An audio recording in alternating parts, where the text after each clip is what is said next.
বিশ্বাস করেন, আপনার রিজিকের মধ্যে যদি একটা টাকা হারাম থাকে, যতক্ষণ সেটাকে আপনি ত্যাগ না করছেন, আপনার ইবাদত কবুল হবে না। কোনো ক্ষমতা নাই এই হাদিসটাকে উল্টায় দেওয়ার। আল্লাহ পাক বলেছেন, ইন্নাল্লাহ তয়্যিব লা ইকবালু ইল্লা তয়্যিব। আল্লাহ পাক পবিত্র, তিনি পবিত্র রিজিক ছাড়া কবুল করেন না।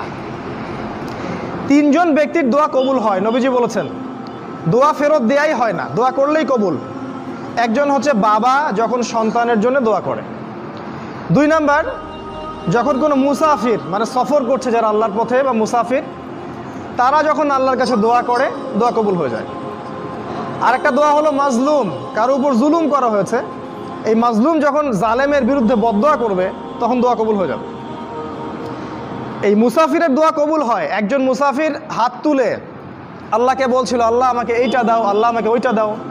আর আমাদের নবীজি দেখে বললেন যে মুসাফিরের দোয়া কবুল হয়, কিন্তু এই ব্যক্তির দোয়া কেমন করে কবুল হবে যার খাবার হারাম, পানীয় হারাম, পোশাক হারাম, সবই হারাম। মানে রিজিক হালাল না হওয়া পর্যন্ত ইবাদত কবুল হবে না।